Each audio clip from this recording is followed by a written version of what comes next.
Hey, if you love dystopian movies from the near future with young adults and only one can survive, then you'll probably love The Long Walk. Let's get into the full review. And of course, spoilers will be towards the end. So how does it start? It kind of just drops you off in the beginning of this race. It's called The Long Walk.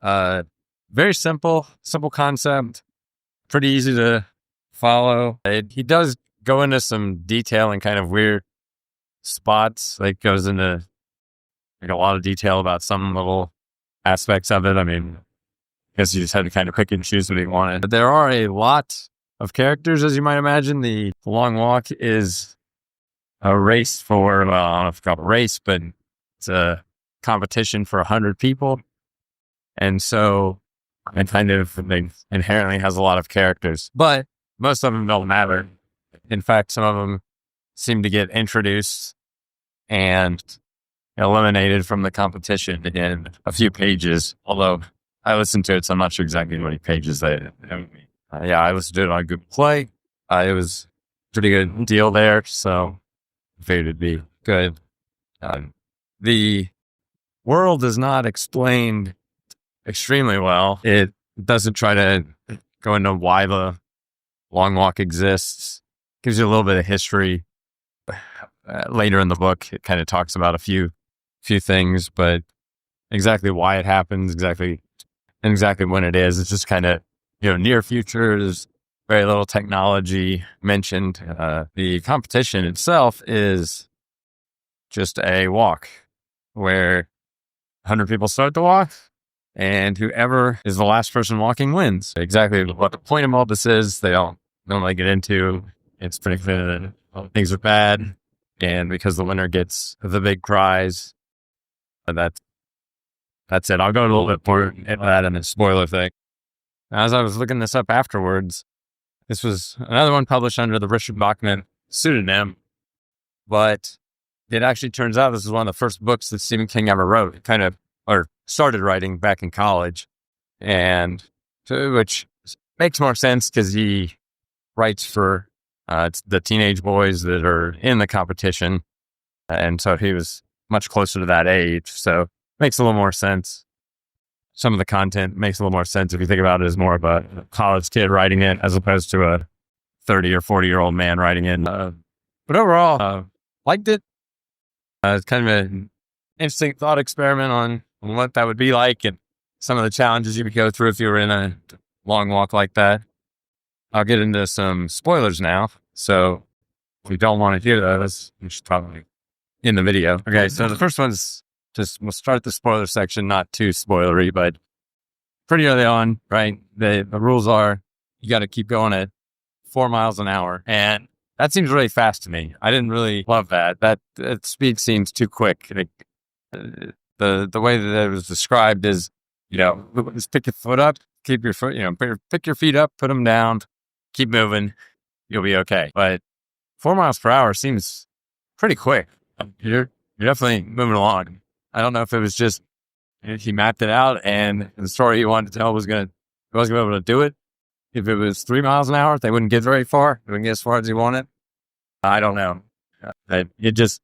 I saw a few people complaining about that. It just seems fast, too fast to be realistic, which is a weird thing because he could just have changed it to say 3.5 miles an hour or something like that, because it was all being closely tracked by the guards. And so I don't know. I didn't really care for that, but it's a relatively minor detail. It's one of those sticking points every time they mentioned it. I thought the endings for some of the characters were also not great. And by not great, I mean not satisfying in that how they died. So the most disappointing one, I guess I'd say, is Stebbins at the very.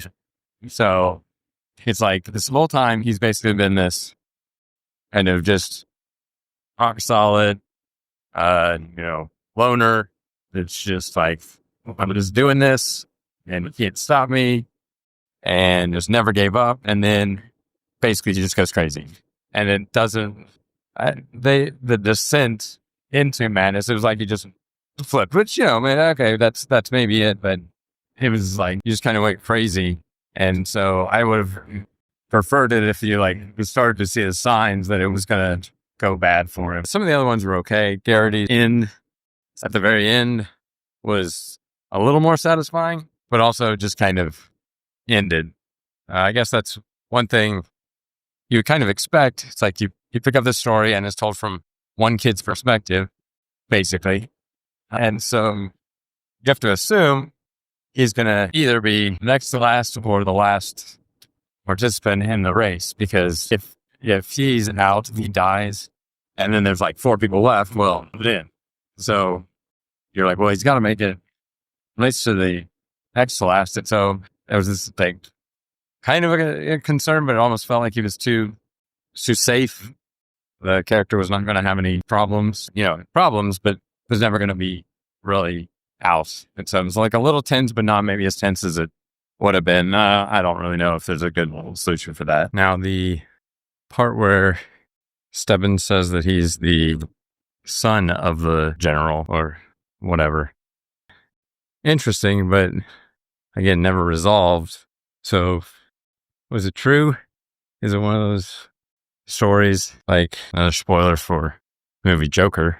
You haven't seen it, of like where he thinks he's the son of somebody important, but is not actually. Okay, maybe you never really know, never really find out for sure. Just that ambiguity. Okay, but not the best plot point, in my opinion. So the actual ending itself, like the very, very ending, where he wins, yeah, they only reveal like through bits and pieces, like, what do you get? And it's anything you want. And it's just real ambiguous like that, which, okay, fine. And all the money you could want, a place to live. Definitely, I liked how he touched on how just the going through the long walk will make you crazy. So even if you win, you kind of lose. But I don't know, it would have been neat to explore more of that.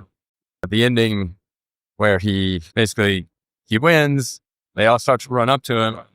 They don't tell him what it is that he's, and then he basically is so out of it. He's gone so crazy from 4 or 5 days. I forget what it gets to, 5 days, 4 days of walking. And he goes basically crazy at the end. And it kind of implies that either he collapses and dies, or, has gone crazy and, who knows what will happen. It just kind of leaves it there. It's another one of those kind of Stephen King. You can write your own ending. Sets it up. You have to kind of decide. It doesn't really pick it up like a month or anything later. No epilogue to explain where he got to. And so I was like, yeah, it's a little unsatisfying, but it's more of the journey. It's more of the walk itself, not the destination. Right? Yeah. That's what I thought. So overall, pretty good. I enjoyed it. Definitely fun. Would recommend. So have a good one.